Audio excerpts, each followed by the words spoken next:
A 6-year-old girl was dragged straight into the yard by her stepmother and her lover right after returning from the funeral, then had a bucket of water poured over her head under the excuse of washing away. Bad luck, she clutched her teddy bear tightly, her small legs trembling in front of the house. Suddenly, a luxury car stopped abruptly outside. A wealthy man stepped out, draped his coat over the girl's shoulders, and spoke only one sentence that opened the confrontation, in which the wicked would be forced to pay the price. Before we begin, please leave a comment with your thoughts about this story, and give us a score from 1 to 10. Are you doing okay today? If there is anything on your mind that you'd like to share. Always here to listen, wishing you a few quiet, heartfelt moments as you follow this healing story along the journey of courage and justice. The wooden door closed behind the group that had just returned from the cemetery. The house was so quiet that the ticking of the wall clock sounded like a heavy hammer falling. Lily Chen, 6 years old, clutched a worn-out teddy bear tightly to her chest, her eyes red and swollen. That bear was the last gift her mother had given her before dying in a car accident years ago, and now her father, David Chen, a successful businessman and a loving father, had just passed away after a long illness. Inside the vast house, Lily suddenly felt so small it was suffocating. Monica Chen, 35, the woman who had entered this house only 2 years ago, as a stepmother, had spent the morning at the cemetery, pretending to sob and wiping her tears endlessly. But the moment the door closed, her face changed completely. Cold and sharp, her eyes turned on Lily without the slightest trace of compassion, as though she were looking at an irritating obstacle. Lily whispered, her voice trembling. Can I clean the house for you?" Mom. Monica turned, let out a bitter laugh, and snapped with a tone dripping with arrogance. "From now on, I'm the lady of this house, the one who makes the decisions. Don't you dare act innocent, just to win my pity." Lily froze in place, hugging the bear tighter, her little fingers digging into the frayed fabric. At that moment the door opened. A man stepped inside, dragging a suitcase that he dropped heavily on the floor. It was Marcus Hayes, 38, David's younger brother. In the eyes of many, Marcus had long been nothing more than a spoiled man who lived in the shadow of his brother. Yet today, he walked in with confidence, as if this house had always belonged to him. Marcus dropped into a chair, twisted open a bottle of whiskey, already sitting on the table, and took a long swig. Then he looked Lily up and down and spat on the floor. "Hello, Lily. From now on, I'll be here taking the place of your useless father." Lily gasped and stepped back, stammering, "Uncle, why are you in my dad's house?" "This is my dad's house." Monica turned to her, her voice sharp and vicious, every word striking like a slap across the child's face. "Your father is dead. Do you understand that in this house, I'm the one who decides, and my man now is Marcus. From this moment on, you have no right to speak in this house. Either keep your mouth shut or get out." Lily stood stunned, tears welling in her eyes. Marcus let out a contemptuous laugh, his shrill voice dripping with mockery. "Look at you, just a pathetic little freeloader who can't do anything except cry and cling to that ragged teddy bear. Your father was a fool for spoiling you, and now you think you're some kind of princess, more like a ruined one in this house. You're nothing but an eyesore, a burden everyone wishes to throw out." Lily trembled, clutching her teddy bear tighter. I'll be good. I won't be a bother." Monica suddenly shot to her feet, her eyes flashing with cruelty. She grabbed Lily's arm and snatched up the small suitcase already packed with a few worn clothes. The teddy bear was ripped from Lily's grasp and flung into the yard.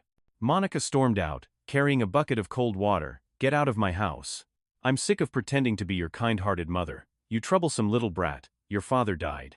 Your mother died, all because of you. I need to wash away the filth you bring, you cursed child. Just looking at you makes my skin crawl, let alone having you live under the same roof." Lily gasped in panic. "No, Mom, please. I'm so cold. I promise I'll be good. I won't talk anymore." Monica clenched her teeth. "You're not my blood. Don't you dare call me Mom. I'll never accept a worthless parasite like you. I don't want to see your face in this house for one more second. Get out." She hurled the bucket of cold water straight onto Lily. The water drenched her hair and clothes, soaking into her skin, until she shivered uncontrollably. The teddy bear lay sodden on the ground, crushed beneath Marcus's shoe as he crossed his arms and sneered. "Look at that, no different from a stray puppy. Perfectly fitting for her." Lily clasped her hands together, eyes wide with desperate pleading, searching for help. A few neighbors stood at a distance, but as soon as her gaze met theirs, they quickly shut their doors and turned away. No one dared to intervene. Lily collapsed to the ground, clutching the ruined teddy bear, her tears mixing with the icy water on her cheeks. Her hoarse voice broke through the night. "Daddy, where am I supposed to Go now. At that moment, the sound of an engine echoed a sleek Cadillac, pulled up right outside the gate. The door opened, and a man stepped out. He wore a dark suit, his eyes sharp, yet filled with shock. He froze, staring at the scene beyond the gate. 6-year-old girl curled up in the yard, soaked to the bone, her eyes red, clutching an old toy as if it were her last lifeline. His gaze betrayed a pain he could not hide. The man clenched his fist, and in that instant the memories of his own abandoned childhood rushed back. He took a step forward, his voice hoarse with emotion. "What is going on here?" The man was Alexander Stone, 40 years old. A self-made millionaire often mentioned in financial magazines, such as Forbes, Fortune, and the New York Times. He had built a real estate empire, spanning multiple states, known as a cold strategist in business, yet secretive about his private life.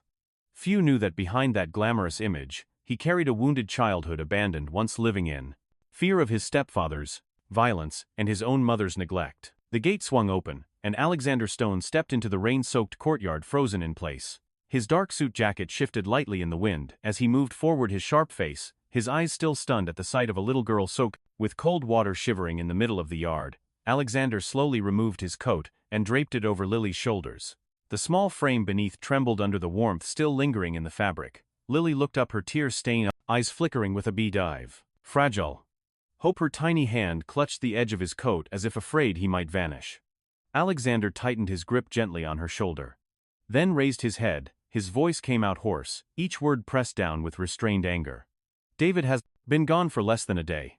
Is this how you treat his daughter?" Monica blinked her shoulders, trembling slightly. A single false tear rolled down her cheek. Her voice quivered, though it carried an icy edge. "You misunderstood, Alexander. I only wanted to teach her to listen, to behave politely. The girl is stubborn, disrespectful to her uncle. I was only scaring her a little." Marcus let out a mocking laugh and blew cigarette smoke in his direction. "I'm her uncle. I suggest you stop meddling in family matters. You already showed up late to the Gaston funeral, and now you wanna play the hero. This is none of your business, so stay out of it." A cold flash flickered in Alexander's eyes. Memories surged in his mind.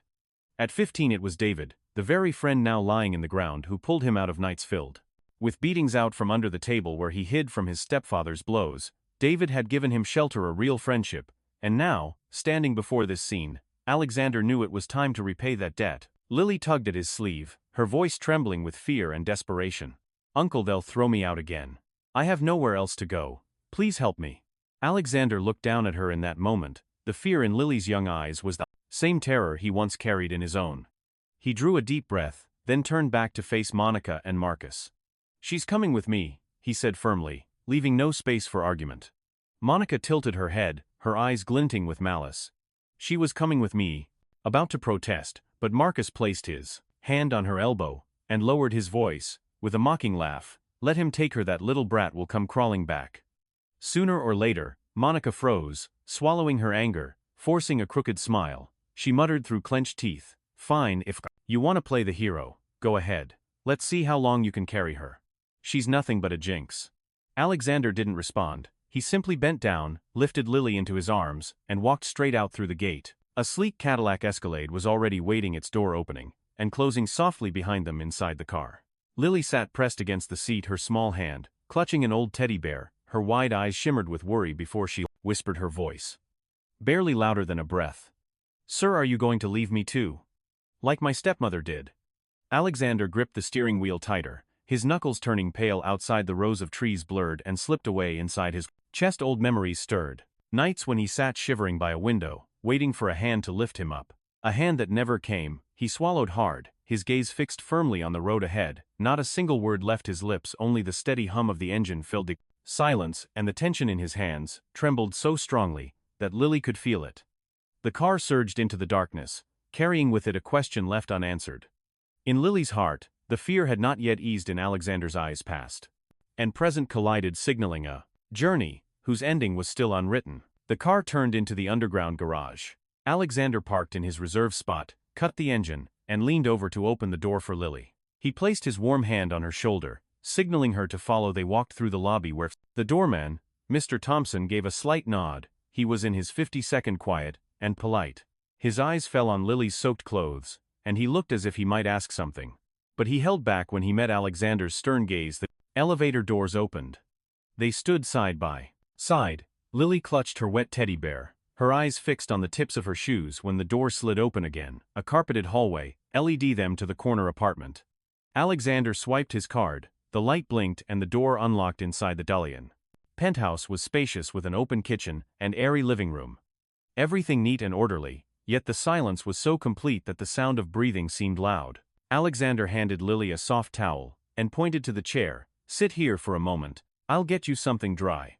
Lily gave a small nod. He brought her a little sweater and sweatpants, then pointed to the bathroom. When she came out, her hair had been lightly dried, the oversized sweater swallowing her frame, making her look even smaller. Alexander warmed a pot of chicken soup, ladled it into a bowl, and placed a spoon beside it. The gentle warmth spread through the air. Lily looked at it, then pushed the bowl back. "I'll only eat a little. I don't want to get yelled at." Alexander went quiet for a few seconds. He pulled out a chair across from her. His voice slow and steady. "Here you don't have to ask permission just to exist." Lily blinked at him as if waiting for a condition to follow. "You eat when you're hungry, you sleep when you're tired. No one will scold you for that." She picked up the spoon, scooped a small bite, and blew on it gently. She ate slowly, stealing glances at him between each spoonful. Alexander didn't rush her. He just sat there, with his hands folded as if waiting for her breathing to settle into a calmer rhythm. When the bowl was halfway empty, Lily set the spoon down. "You don't hate me, do you?" Alexander answered after a pause. "No one has the right to hate a child for simply existing." Lily lowered her head, her voice thinning. "They said I was bad luck. You are David's daughter, and you are yourself. No one can define you by their cruelty." He stood, took a thin blanket and draped it over her legs. Then quietly tidied up. The clink of dishes was barely audible. Lily whispered, "I won't make the house dirty." Alexander turned back, offering a faint smile. "A house is meant to be lived in. It's not a showroom here. You're allowed to make a little mess." Night settled in. Alexander led Lily into the small guest bedroom. The bed was already made. He set a moon-shaped night lamp on the side table and handed her a glass of water.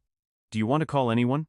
Lily shook her head. She clutched her teddy bear and slipped under the blanket. Her eyes stung, but she forced herself to hold it in. After a while, a tiny sob escaped, no louder than the wind. "Mom, Dad, why did you leave me with them?" Alexander sat outside the door, his back against the wall, his hands clasped together. He didn't knock, didn't intrude. He only listened. The sobs inside grew quieter, breaking off in uneven bursts, until they faded completely. His eyes were red, old fragments of memory stirred painfully. A little boy once counted the steps of a drunken man in the hallway, swallowing his own cries, so he wouldn't be discovered. David had pulled that boy out of that place, given him something steady to hold on to. Alexander looked at the half-closed door and told himself he would not let history repeat itself. He went back to the kitchen, brewed a cup of tea, sat at the table, and opened his laptop. He typed out a short email to Attorney Mitchell, then made a list of what needed to be done. The next morning, confirm the legal status of temporary guardianship, contact Lily's school, arrange a child psychologist, and make the unavoidable call to Monica. Everything had to follow the right order, not rushed, but not delayed either. He turned off the kitchen light, leaving only the hallway lamp, returning to sit in front of the bedroom door. He closed his eyes. For a few minutes, there was no sound, except the steady breathing of a child who had just endured a day far too long in the quiet. A faint sound came from beneath the blanket. Lily shifted her stuffed bear, slipped from her hand, and knocked gently against the bed frame from deep inside. Its worn cotton filling a fragile, clicking noise like metal brushing against metal flickered out then vanished. Lily was asleep. Alexander didn't hear it. The apartment sank back into silence, as if holding on to a secret not yet ready to be revealed. In the morning, Alexander quietly pushed open the living room door and cleared the bowls and spoons left on the table. He heard the faint creak of a bed, then Lily's bare footsteps. The girl hugged her teddy bear, folding the blanket neatly out of habit from her old home. Lily set the bear down, and by chance noticed a small loose seam on its ear. She tugged at it. A thin piece of fabric pulled away, revealing something hard stuck inside. Lily slipped her finger in and pulled out a silver USB stick. No, bigger than her fingertip. She looked up, her eyes wide. "Uncle Alexander, the bear is torn. And there's this." Alexander stopped what he was doing and came over. He took the USB from her, looked at Lily and asked, "Do you want to see together what's inside?" Lily gave a small nod, still clutching the teddy bear tight against her chest. Alexander opened the laptop on the kitchen table. He plugged in the USB and the screen showed a single audio file named with a date from 1 year ago. He clicked play from the speakers. David's voice came through shaky but clear. Marcus, what is this bottle of medicine? I don't need this when I take it. My heart races. Monica, where did you get this? Marcus's voice answered cold and flat. The doctor prescribed it. Take it, you're weak. Don't be paranoid. There was a thin stretch of silence, then Monica's voice slid in, whispering close to the device, let him drink more. Let him die already. Alexander pressed his hand against the edge of the table. Lily blinked fast, then broke into sobs. The question spilling out as if she could no longer hold it back. They poisoned my dad. Alexander placed his hand gently over the back of hers. He kept his voice low, steady and firm. Your father didn't want you to live in fear. He left you the truth. Lily squeezed the bear, her tears soaking into its fur. Dad knew what they were doing to him. Maybe your father knew he wouldn't survive. He understood what was happening, and he believed someone would protect you and preserve this evidence today. That's what I'll do. I'll expose every one of those vile people. Alexander rewound a few sections, listening carefully to the breathing, the clink of a glass, the scrape of a chair. He opened the file properties, took a screenshot, and saved 2 backup copies. One to the hard drive and one to the cloud. His movements were precise, not a second wasted. Uncle Alexander, if they find out about this, they'll take the USB back, won't they? No one can take it anymore. Alexander's gaze was steady, his voice low. Not even them. He pulled out his phone and dialed a middle-aged man when the voice answered on the other end. Alexander said briefly, Mitchell, this is Alexander. I need you today. There's audio evidence connected to poisoning and a family dispute. Professor Thomas Mitchell was a law professor and an attorney specializing in finance and family matters in New York. He had advised Alexander in several difficult transactions, and was known for his meticulousness. On the line, Mitchell spoke calmly. Keep everything as it is. Do not send anything through messages. I will come over. And Alexander, stay calm. Protect the child first. Alexander hung up, then bent down to meet Lily's eyes. This morning we are going to have a proper breakfast. After that, a trusted uncle will come to see you. He doesn't talk much, but he always stands on the side of the truth. Lily gave a slight nod. Uncle, if Dad were still alive, would he be happy that I found this? Alexander swallowed hard. Your father would be proud that you were brave enough to face the truth. He placed the USB drive into a shockproof pouch, stored it in the mini safe in his office, locked it, then sent a short message to Mitchell, saved 3 copies, 1 offline. Lily wiped her tears with the sleeve of her shirt. She took a deep breath and whispered to her teddy bear. Mom, I found what Dad left behind. I will hold it tight inside. Alexander's determination rose tall like a pillar. At first he had only intended to repay David, but from the moment he heard Monica's whisper, he knew this was no longer about gratitude. This was responsibility. Lily was a smaller version of himself as a child. One who had been stripped of a rightful place. He was going to give it back to her. At the same time, in a rented apartment, Monica slammed the newspaper down on the glass table. The news from the night before read.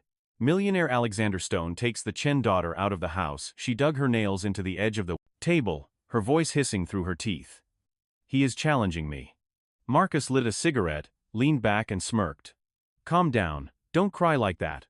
In front of the press again, they can see the fakery. You think I don't know that the girl is with him, and she still holds shares in the company? Monica spun around. I will sue him for kidnapping. I will say he is exploiting her to seize the assets. Marcus exhaled smoke, his eyes narrowing. Then sue him. But you must drag her back at all costs. If she stays out of reach, our plan will collapse. He lowered his head and spoke softly, as if sealing an unspoken order. The girl holds company shares. She must be brought back at all costs. Otherwise our plan will collapse. That afternoon Alexander's phone would not stop buzzing. His inbox flooded with new alerts. Articles, short news flashes, online comments. A picture of Monica standing in front of the house appeared everywhere, her eyes red, clutching a black and white portrait of David. The headline scrolled across the screen. Millionaire Alexander Stone removes child from home to seize assets. Alexander shut off the screen. He poured Lily a glass of warm milk and said quietly, finish this. Then we're going to the library. Lily nodded, hugging her teddy bear tight, the wary look in her eyes refusing to fade. They walked into the lobby of the public library. The space was hushed. Footsteps, soft against the floor at the information desk. A young woman looked up, offered a gentle smile. She was in her mid-20s, hair neatly tied back, a name tag clipped to her sweater. Sarah Williams, librarian in charge of digital archives and public records, her voice was steady and clear. How can I help you and your little one today? Alexander set a thin folder on the desk, a copy of the will stock registration papers. David's treatment schedule. We need to cross-check these authenticity dates and any irregularities. Sarah glanced at the documents, then extended her hand toward Lily. Hello there. My name is Sarah.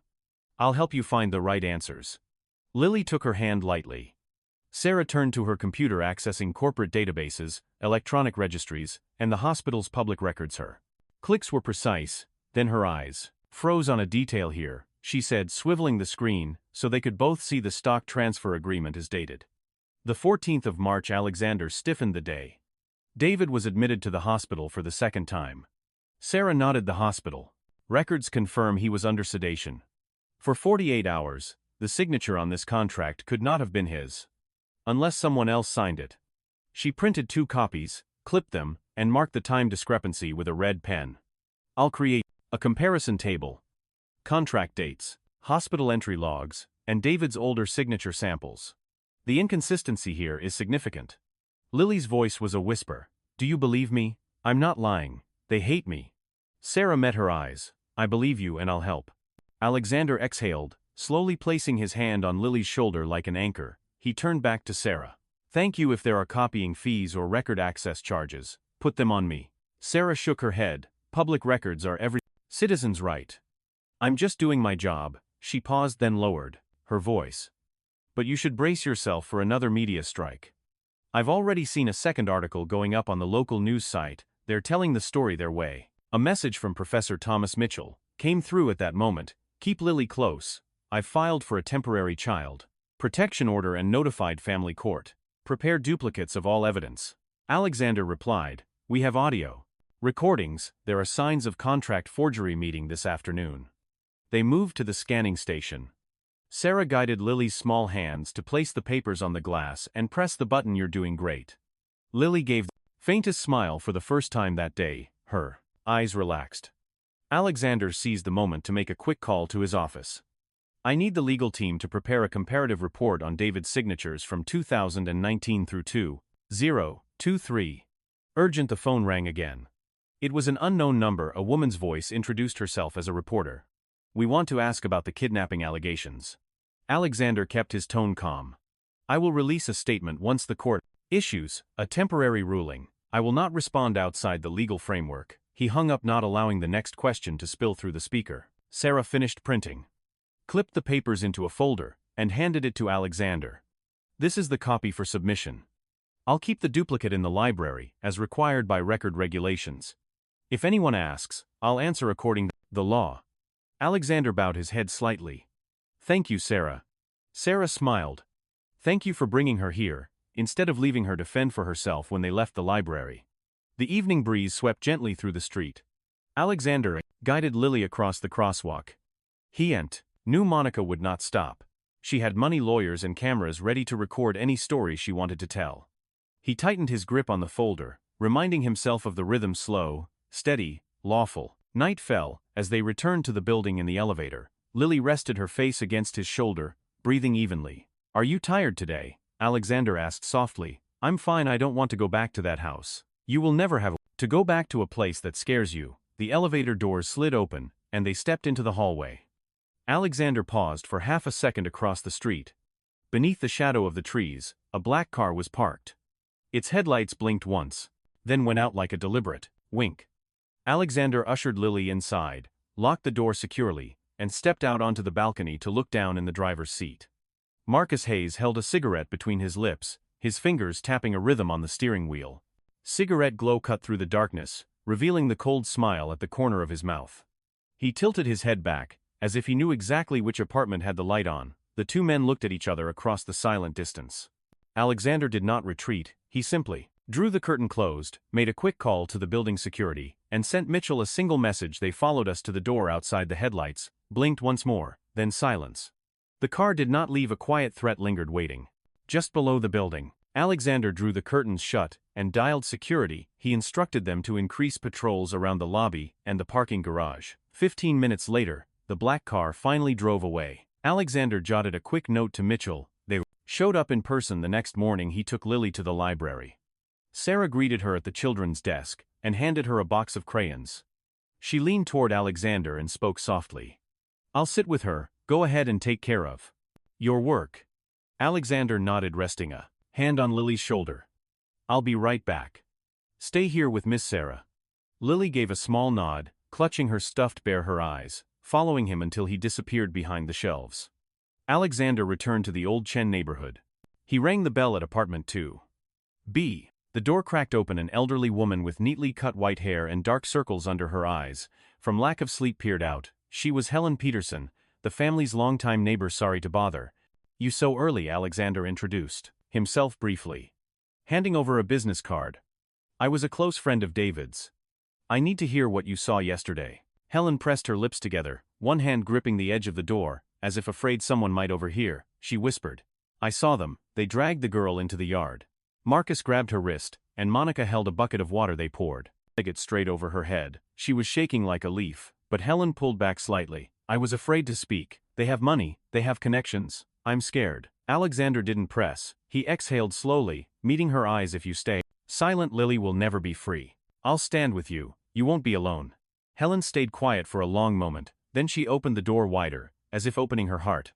"I want to tell the truth, but I need to know. I'll be protected. My attorney will arrange protection for witnesses. You only need to say exactly what you saw." Alexander handed her a slip of paper with Mitchell's phone number. "He doesn't talk much, but he gets things done." They walked to the back lot near the edge of the parking area. A man sat on an old wooden crate wearing a worn jacket with frayed shoulders, turning a piece of dry bread in his hand. He was Sam Torres, the homeless man often seen around the building. Helen called out, "Sam, come over here, for a moment." Sam squinted at Alexander, instinctively wary. Alexander handed him a cup of hot coffee he had just bought on the corner. "I was a friend of David's." Sam accepted it, the warmth seeping into his cracked hands. He cleared his throat. "I saw it yesterday. They dragged that girl, like she was a sack. She slipped on the steps, crying without a sound. I wanted to step in, but Marcus glared at me. I've got nothing left to lose, but that girl, she doesn't deserve to live like me. I'll tell the truth." Alexander gave his shoulder a firm squeeze. "Thank you." He passed him another card, along with a paper noting an appointment time. "This is your meeting with Mr. Mitchell. I'll be there with both of you." Helen nodded. Sam nodded. The three of them stood in silence for a few seconds, sealing a small vow in the daylight. In the afternoon, Alexander returned to the library to pick up Lily. Sarah had already printed a timeline comparison chart. She spoke quickly. "I managed to contact the hospital records department. The timing of the transfer contract doesn't match David's sedated condition." Alexander replied, crisply, "Good. Tomorrow we meet Mitchell. Submit this along with the witness." As night fell, Lily went to bed early, hugging her teddy bear, her breathing steady. Alexander opened his computer in the study. He searched through old emails and service accounts tied to the car David's wife used to drive. A maintenance folder appeared. There was a technical report from the manufacturer with a short note in English: BCM, ECU log, abnormal override entries. Alexander opened the attachment. A circuit map appeared on the screen with strange log entries marked exactly 1 week before the accident. He called a friend who was an automotive engineer and put him on speaker. "I'm looking at some odd logs in the BCM. It's not related to the brakes. Looks like someone tampered with the central control unit, forcing incorrect commands." The voice on the other end answered firmly, "If that's the case, it took serious skill. No amateur could have done it, and they'd need direct access to the vehicle."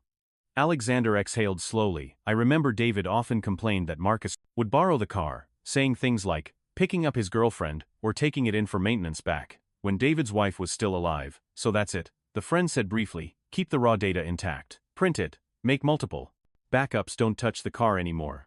Alexander saved copies, printed the files, and placed them in a waterproof pouch. On the cover of the folder he wrote a single line: ECU, not the brakes. Likely Marcus's handiwork. He leaned back in his chair and glanced through a gap in the curtain. The city lights still glowed, but across the street, under an awning, a dark figure stood motionless. It looked as if the person had been there for a long time, patient enough to wait for someone to slip. Alexander pulled the curtain shut, turned off the light in the study, and left only the night light in the hallway. He walked to Lily's room and peeked in. The little girl was still asleep, clutching her teddy bear tightly, a strand of hair falling across her cheek. Alexander whispered, as if speaking himself, "Marcus, you didn't just kill your brother, you took the life of Lily's mother too. You stole happiness. You stole the laughter of a whole family. He locked the balcony door and double-checked the security system. His phone buzzed a message from Mitchell. Read tomorrow 9 a.m. Bring the witness and the technical evidence. Alexander closed the phone and sat down on the floor, leaning against Lily's door. He shut his eyes for a few minutes outside the window. The shadowy figure remained a tiny spark from a cigarette flared and then went dark. No footsteps followed, but the feeling of being watched lingered sharp, undeniable, like a shadow pressed against his back. The next morning the phone rang insistently. Alexander had just opened the curtains when he saw Helen's message. The kitchen window was shattered, and a brick lay in the middle of the floor. He called her right away. Helen's voice trembled. Last night, I heard a noise when I went out. The glass was broken. I was terrified. Alexander told Lily to stay with Mr. Thompson in the lobby, then drove to the old apartment. Helen opened the door, her hands still dotted with glass shards. Alexander put on gloves and picked up the brick wrapped around. It was a piece of paper with 3 scrawled words. Keep quiet. Helen exhaled sharply. I know who did this, but I will not take back my words. Before Alexander could put the brick away, his phone buzzed again. Church volunteer reported that Sam had been attacked in the back alley and was receiving first aid. Alexander hurriedly drove Helen there.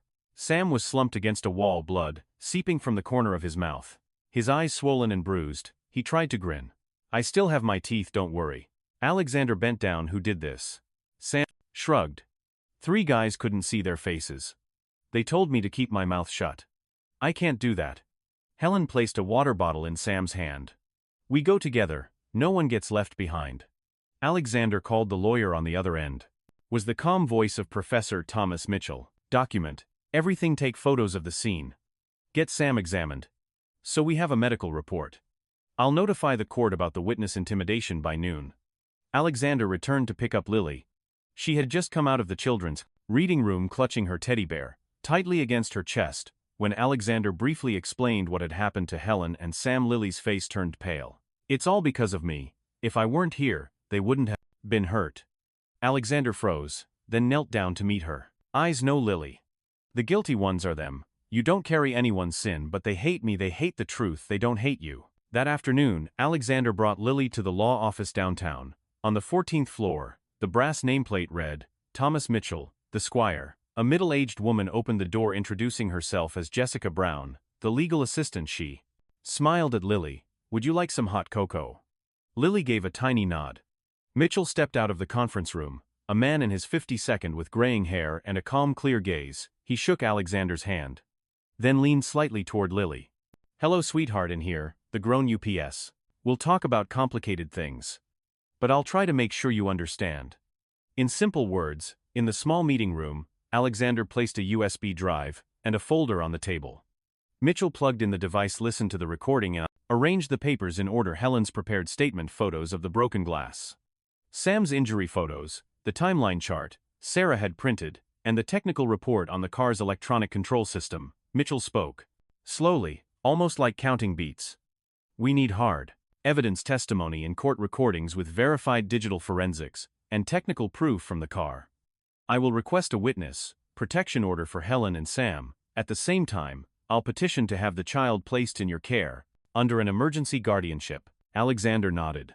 I have enough to start, but the truth about her mother's accident. I can't tell the girl everything, yet she would break the door, creaked softly. Lily stood at the threshold holding a cup of cocoa, her eyes wide. She must have caught half a sentence. My mom, it wasn't an accident. The room fell silent. Alexander stepped forward, placing a hand on her shoulder, his voice trembling, but clear. One day, you'll know it all. But today, let me carry this with you. Lily looked up, her lips quivering. Then did my dad know your father left what was necessary to protect you? He loved you very much. Mitchell added, his tone steady. Our job is to bring the truth into the light piece by the law, at the right time. You are not alone. Lily nodded, her eyes wet, but clinging to the words, not alone. Jessica entered, carrying a thin folder.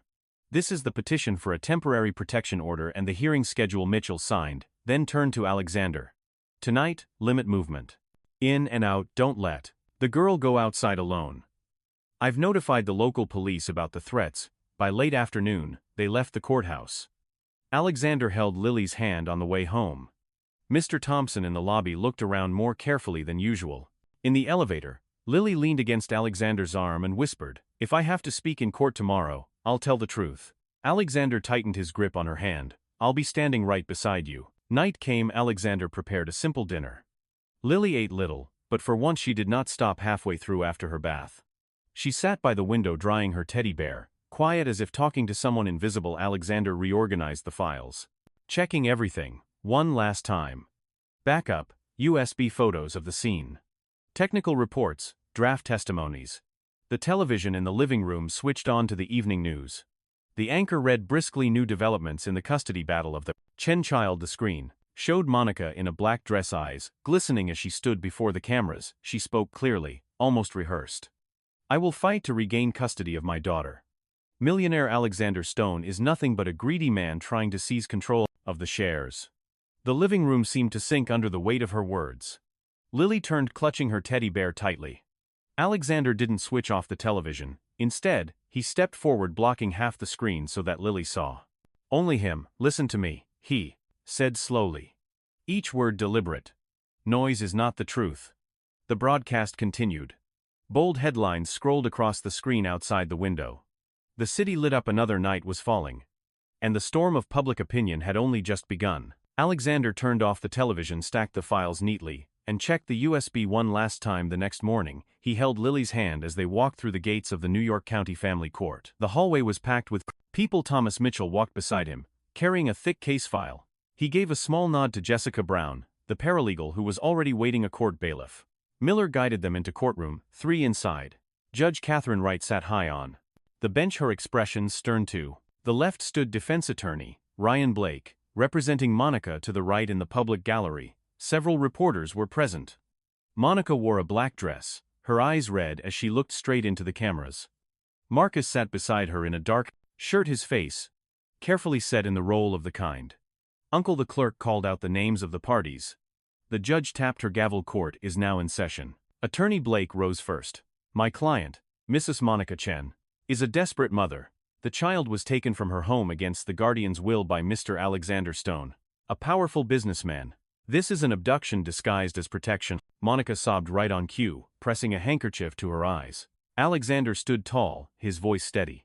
Your Honor, this child was subjected to psychological abuse. They dragged her outside and threw water on her as if she were an object. I have witnesses, the judge said. Bring in the witness. Helen Peterson stepped forward, her hands trembling. She introduced herself as the downstairs neighbor. I saw them pull the girl out. Marcus was gripping her wrist. Monica carried a bucket of water and poured it straight over her head. The little girl shrank back and begged. Attorney Blake interrupted. Do you bear any personal grudge against my client? Helen shook her head. Number. I was afraid, because they have money and influence. But the truth is, I saw it happen. Sam Torres came next. He wore a worn knit cap, his voice rough but firm. I sleep in the alley out back. I heard the child crying when I looked up. I saw her being dragged and stumbling. I wanted to step in, but Marcus stared at me like he would kill me if I moved. I'm saying this because I don't want any child living the way I've had to. The judge nodded, taking notes. Mitchell carefully placed the USB on the table. Your Honor, this is a recording hidden inside the teddy bear, left by the child's birth mother. I have verified the timestamps and metadata. With the court's permission, I'd like to play it. The courtroom fell silent. David's weary, shaky voice came from the speakers. What did you put in the bottle? I don't need this. When I drink it, my heart races.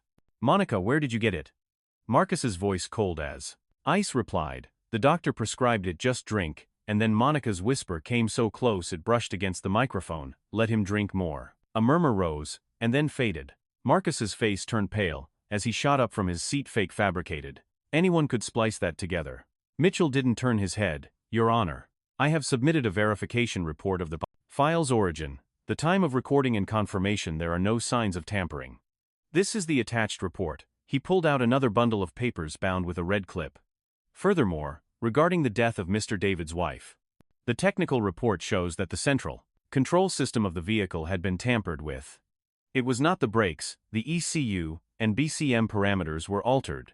Whoever did this had both the skill and access to the car. The judge looked up, and the source of this report, Mitchell replied. From the maintenance company. With system logs, it has been authenticated by their technical representative under sworn testimony. Attorney Blake tried to interject speculation. No one has directly named my client. Mitchell continued. Marcus Hayes had a habit of helping by taking the vehicle in for maintenance, while the victim was still alive. This is the garage log. We retrieved the entries, matched the exact time of interference. The judge turned his eyes toward the defense table. Miss Monica Chen and Mr. Marcus Hayes. Do you wish to make a statement? Monica's hands clutched the edge of her chair, her voice faltering. I cared about that girl. I was only teaching her. Alexander no longer looked at her. He leaned down and spoke softly to Lily. You don't have to say anything if you don't want to. Lily took a deep breath but still rose to her feet. Her voice was small, yet startlingly clear. If they cared about me, they wouldn't have thrown water on me. They wouldn't have laughed when I cried.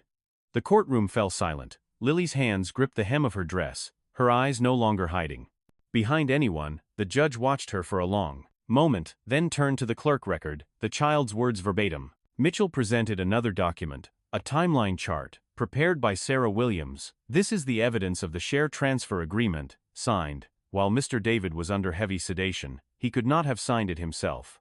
The signature samples do not match. The judge flipped through quickly, his gaze sharpening. The court acknowledges signs of forgery. In this civil document, Attorney Blake began to rise, but Marcus lost control, snarling that Brad is lying, and he's just after the money. Monica tugged at Marcus's sleeve, her hands trembling violently. The judge struck the gavel, his voice firm. Order with these preliminary findings, indicating risk of abuse. The court issues an emergency protection order for the child, Lily Chen, placing her under the temporary guardianship of Mr. Alexander Stone. Furthermore, the court orders the immediate detention of Miss Monica Chen and Mr. Marcus Hayes to facilitate investigation into charges of poisoning, child abuse, and asset misappropriation. The next hearing will be scheduled once the district attorney supplements the case file. Monica collapsed into her chair. Marcus stood frozen like a stone pillar. The court officers stepped forward, cuffing them with practiced movements. Camera flashes burst across the room. Lily broke down in tears, throwing herself into Alexander's arms. Do I have anyone left? Alexander wrapped his arms around her, holding her head against his chest. You still have me, and you still have yourself. The gavel struck once more. The noise of the room surged back like a crashing wave, but within that small embrace, a warm silence opened, defying the storm rising through the courtroom after the final strike of the gavel. Alexander signed the order for temporary guardianship. He put his arm around Lily's shoulder as they left the courtroom, her small hand gripping his, and refusing to let go. In the hallway, Jessica Brown handed over an envelope with the transfer papers and reminded him about the upcoming appointments with the welfare office. Alexander nodded in thanks, then bent down, said to Lily, "Let's go home together." That afternoon, a locksmith came to change the lock. The wooden door that had once been slammed in Lily's face now opened with a soft click. She stood at the threshold, her little shoes frozen in place. Alexander laid a hand on her back. From now on, this place will hold no more shadows. We'll turn it into a beginning.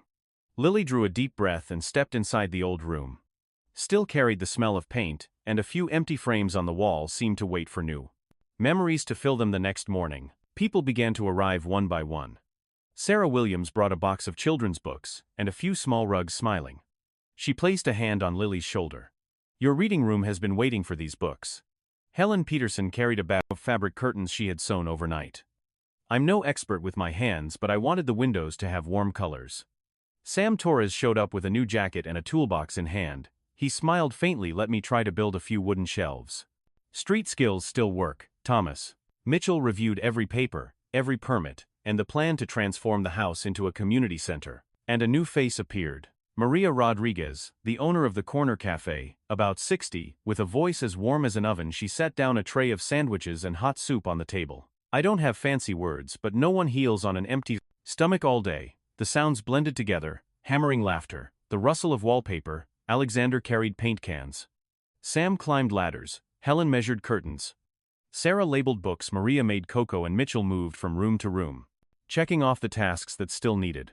Filing on a whiteboard, Alexander wrote one line and circled it. Harbor Light Center. By evening, Lily stood in front of her room. The walls had been repainted in bright colors. The old bed now had fresh sheets. She touched the surface of the desk, the place where a photo with her father used to sit. I'm afraid to come in here, she whispered. Alexander leaned against the doorway. You have the right to be afraid, and you have the right to stay. Lily nodded. She picked up her stuffed bear, set it on the pillow, then turned and said softly, I want to hang my dad's picture back. The following day a family welfare worker came by Miss Garcia, a woman with short hair carried a look that was gentle yet firm. She asked Lily a few simple questions, jotted down quick notes and glanced around at the house, steadily taking on new life. Before leaving she said to Alexander, the best thing for a child is an adult who is consistent. Keep it up. The week passed. Lily went back to school on the first day. Alexander walked her to the gate and waited until she was safely in class before leaving that evening. Sarah opened little reading corner for the neighborhood kids. Sam had just finished building 2 long wooden shelves, the fresh scent of pine lingering in the room. Maria brought over a tray of cookies, warning don't eat too many, or you'll get a stomachache, then secretly tucked an extra bag into Lily's backpack to take home. Helen sat by the window knitting a scarf, occasionally glancing up to smile at Lily. Mitchell received the first document recognizing the house as a temporary community center, though they were still waiting for the full permit. One night, as Alexander was folding a blanket in the living room, Lily stepped out, her fingers twisting at the hem of her shirt. She looked at him for a long time, then asked bluntly, "Do you really want to be my dad, or is it just because you miss my father?" The room fell silent for several breaths. Alexander set the blanket down and crouched. So his eyes met hers. "At first it was because of your father. He once saved me when I was a child. I thought I was paying a debt, but now it's because of you my heart chooses you." Lily bit her lip, her eyes brimming with tears. "If one day you no longer remember my father, would you still choose me?" Alexander gave a faint smile. "I might forget many things, but I will never forget the words I've spoken by." The weekend, a temporary sign, reading Harbor Light Center, hung on the porch. Curious children from around the block wandered in. Lily, shy at first, grew more confident. She pointed to the shelves of books, handed out crayons, and showed them how to fold paper airplanes. When one boy asked timidly, "Do you live here all the time?" Lily nodded. "Yes, and you can come here every afternoon." Christmas Eve drew near. Maria laid the table. Sarah hung paper lanterns. Helen set out a bowl of peppermint candies, and Sam built a Christmas tree from old wood. Alexander placed a small box on the table wrapped in purple paper with a white ribbon. When the house grew quiet, he called to Lily, "Come here, sweetheart." Lily sat down, her eyes moving from the box to him. Alexander nodded. "Go ahead. Open it." She untied the ribbon and lifted the lid. Inside was a new purple scarf, soft and long enough to drape over her shoulders. Beneath the scarf lay a thin envelope, the paper yellowed with age. Lily pulled it out. The handwriting was familiar, steady. David Chen. Her hands trembled as she looked up at Alexander. He gave a small nod. She opened the letter. The first line was written clearly. "If you are reading this, it means the truth has come to light. Trust Alexander, because I trust him more than anyone." Lily clutched the letter to her chest. Outside the window, the Christmas lights flickered on. Inside, the room grew silent for a single beat, as if to let David's words rest in the air. Before anyone breathed again, a new chapter was about to begin, and this letter was the door. Lily folded David's letter, placed it into the small wooden box Alexander had made for her, then locked it with the tiny key that hung from the strap on her wrist. A year had passed since that moment. Today she stood on a chair, tying the last ribbon onto the wooden sign above the porch. Alexander held the ladder, looking up. "Is it steady?" Lily smiled. "It's steady." She jumped down. The purple scarf on her shoulders, fluttering lightly. Inside, the Harbor Light Center glowed with hairy dawns. Warm lights, homeless children, gathered, each holding a cup of hot cocoa that Maria Rodriguez had prepared. Sarah Williams laid out books on the table, with a label that read, "Christmas Gifts." Helen Peterson adjusted the curtains she had sewn by hand. Sam Torres switched on the string of lights he had crafted from recycled wood. Professor Thomas Mitchell arrived a little late, carrying a thick envelope. Lily ran around the Christmas tree, her purple scarf brushing against her cheeks, her eyes sparkling. She bent close to whisper into the ear of a teddy bear sitting on the shelf. "Today, I won't cry anymore." Alexander stood near the door, smiling at her, then looking out at the porch. Memories surged back. The day he had seen the little girl drenched with a bucket of water in broad daylight, trembling, lifting her face as if begging for help. Whispered softly, only for himself to hear. "David, I kept my promise." Mitchell stepped forward, his voice low. "There's official news." He opened the envelope and handed Alexander a thick court ruling stamped with the seal. "Marcus Hayes, Monica Chen have been sentenced heavily for poisoning, abuse, and fraud in seizing property, the tampering of the control system in David's wife's car has been confirmed. Technical evidence and witness testimony sealed the case." Alexander exhaled, folding the papers. "Closed. Thank you." Tom. Sarah, having overheard, smiled. "Justice may come late, but it never disappears." Alexander called out, "Come here, sweetheart." Lily ran to him and held his hand. Mitchell leaned down. "Congratulations, brave girl." Lily nodded, looked at Alexander, then suddenly spoke slowly and clearly, as if declaring something long kept inside. "Dad, from now on I'm not afraid anymore." The whole room paused for a beat. Alexander tightened his hand around hers, his eyes wet. "Yes." My daughter Maria gave a small whistle. "It's time." The children crowded around the tree. Sam flipped the switch and the lights burst into brilliance. Helen handed out peppermint candies. Sarah placed a wrapped book into each child's hands, opened them together. The sound of tearing paper filled the room, followed by bright cheers, joyful, but not chaotic. On the wall, the newly saffron ferment hung boards shone under the string of lights. Harbor Light Center, where every child has the right to hope. Lily tugged Alexander's hand, leading him to the corner of the room where David's photo was placed with care. She set down a small wooden star that Sam had carved, then whispered, "Dad, I read the letter. I did everything you asked. I believe." Alexander rested his hand on her shoulder, "And you helped many other children believe with you." Mitchell leaned close and said quickly to Alexander, "The permanent guardianship papers will be ready after the holidays. The court wants to review a few more procedural items, but it's only a formality." Alexander nodded, unable to hide a faint smile. The children gathered to sing. Their voices were uneven but warm. Lily turned back and raised her hand. "Dad, can we sing together?" Alexander replied, "Lead me." And the two of them stood side by side, their voices joining the crowd, not needing to be loud, only steady in rhythm. Outside the glass doors, snow began to fall thin as dust. Jessica Brown, Mitchell's assistant, stopped by and handed a small gift bag to Lily, introduced herself, then hurried back to the front office. Lily smiled, thanked her, and placed the Balduhinachal bag next to her teddy bear. She turned and hugged Alexander tightly, as if confirming the words she had just spoken. Alexander held her back, pressing his forehead gently against her soft hair. The church bells nearby rang out deep and steady. The whole center grew quiet for a moment, as if everyone was listening to a single shared heartbeat. Snow on the porch settled over the new sign, glowing beneath the string lights. Lily looked up at the sky through the window, her small hand gripping Alexander's. She spoke clearly now, no longer trembling. "Mom, Dad, I am not alone anymore." Alexander bent down, his voice soft but resolute, tender as a vow. "And you will never be alone again." The story closes with the warm lights of the Harbor Light Center, but the message remains open. When evil pushes us into darkness, kindness lights the way. Monica and Marcus have paid the price before the law. Lily has been embraced with love and taught how to stand tall. And Alexander kept the promise he made to a fallen friend and became the family his heart had chosen. That is the final note we want to leave with you. The wicked will be punished, the good will be rewarded. Justice may come late, but it never fails to arrive. Where do you see yourself in this story? In the moment of hurt like Lily, or in the decision to rise again like Alexander? Have you ever witnessed an injustice exposed, or a kind hand reaching out at just the right time? If you had a Lily near you, what would you do today to ease her fear? Tell us your thoughts, because even a single line from you could be the light, guiding someone who feels lost. I also want to check in with you. How have you been lately? Did this story bring a lump to your throat at any point, if your day feels a little heavy? I hope this ending gives you a touch of warmth.